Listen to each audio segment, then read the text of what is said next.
দর্শক সবাই কেমন আছেন? আশা করি অবশ্যই ভালো আছেন। আপনাদের জন্য নতুন একটা ব্লগ ভিডিও নিয়ে চলে এসেছি। আজ হলো আমরা চলে এসেছি রাজার বাড়িতে। এটা হলো লতিফের বাড়ি। এখন আপনাদের আব্দুল লতিফের বাড়ি সম্পূর্ণ ঘুরিয়ে দেখাবো। অনেক পুরানো এই ভবনটা, প্রায় 200 বছরের পুরানো।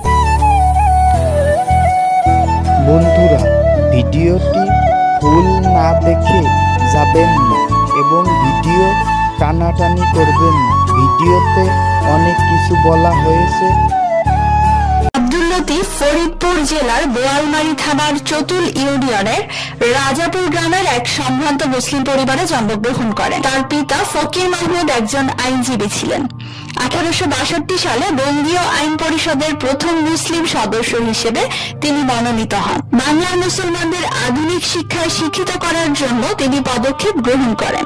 1863 সালে কলকাতায় মোহামেডান লিটারেরি সোসাইটি প্রতিষ্ঠা করেন, যার লক্ষ্য ছিল আধুনিক জ্ঞান বিজ্ঞানের সপক্ষে জনমত গড়ে তোলা। বিভিন্ন ক্ষেত্রে বিশেষ অবদানের জন্য তিনি খান বাহাদুর ও নওয়াব উপাধিতে ভূষিত হন। আপনি যদি এই চ্যানেলের নতুন দর্শক হয়ে থাকেন তাহলে সাবস্ক্রাইব করে দেখতে থাকুন আজকের পর্বটি। শিক্ষা জীবন। পাশ্চাত্য শিক্ষার প্রয়োজনীয়তা অনুধাবন করে তার পিতা তাকে আরবির সাথে ইংরেজি ভাষায় শিক্ষিত করার লক্ষ্যে কলকাতা মাদ্রাসায় ভর্তি করান। সেখানেই তিনি শিক্ষা গ্রহণ। অল্প সময়ের মধ্যেই তিনি ইংরেজি, আরবি, ফার্সি ও উর্দু ভাষায় পাণ্ডিত্য অর্জন করেন। কর্মজীবন ও লেখালেখি। আব্দুল লতিফের কর্মজীবন শুরু হয় ঢাকা কলেজিয়েট স্কুলের শিক্ষকতা দিয়ে। পরবর্তীতে তিনি ইংরেজি ও আরবির অধ্যাপক হিসেবে কলকাতা মাদ্রাসায় যোগদান করেন। 1849 সালে তিনি ডেপুটি ম্যাজিস্ট্রেট হিসেবে নিযুক্ত হন এবং 1877 সালে তিনি প্রেসিডেন্সি ম্যাজিস্ট্রেট পদে উন্নীত হন। নওয়াব আব্দুল লতিফ আত্মজীবনী লিখেছেন। 1978 সালে চট্টগ্রামের মেহরাব পাবলিকেশন আত্মজীবনীটি প্রকাশ করে।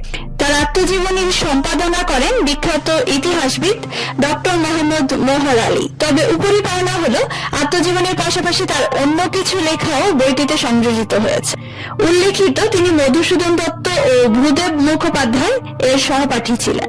1880 সালে ব্রিটিশ সরকার তাকে নবাব, আরো পরে নবাব বাহাদুর উপাধিতে ভূষিত করেন। অবদান। ডেপুটি ম্যাজিস্ট্রেট পদে সাতক্ষীরায় থাকাকালীন সময়ে তিনি সেখানকার দরিদ্র নীল চাষীদের অবর্ণনীয় দুঃখ দুর্দশা দূরীকরণে আপ্রাণ চেষ্টা করেছিলেন। 1860 সালে নীল কমিশন গঠনে তার অবদান ছিল।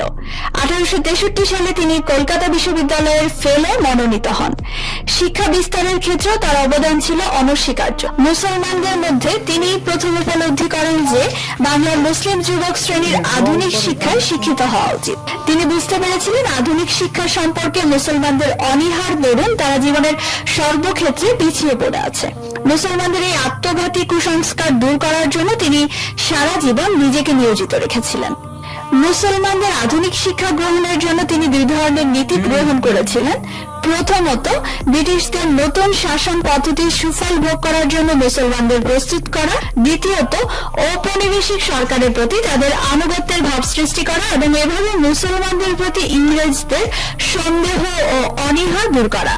তিনি শাসক শ্রেণীর সঙ্গে যে কোনো ধরনের সংঘর্ষ পরিহারের জন্য মুসলমানদের আহ্বান জানান। জৈনপুরের মাওলানা কেরামত আলীর মাধ্যমে তিনি ঘোষণা করেন যে ব্রিটিশ শাসনাধীন ভারতবর্ষ দারুল হারব নয়, অর্থাৎ দারুল ইসলাম।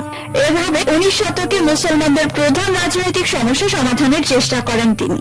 বাংলার মুসলমানদের আধুনিক শিক্ষায় শিক্ষিত করার জন্য তিনি 1863 সালে নানা পদক্ষেপ গ্রহণ করেন। এই সালে তিনি কলকাতায় মোহামেডান লিটারেরি সোসাইটি প্রতিষ্ঠা করেন।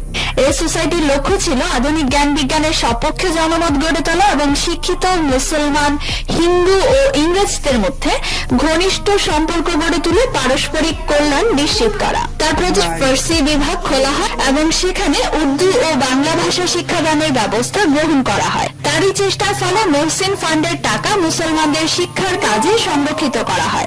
রাজশাহী সরকারি মাদ্রাসা প্রতিষ্ঠার ক্ষেত্রে তার অগ্রণী ভূমিকা ছিল।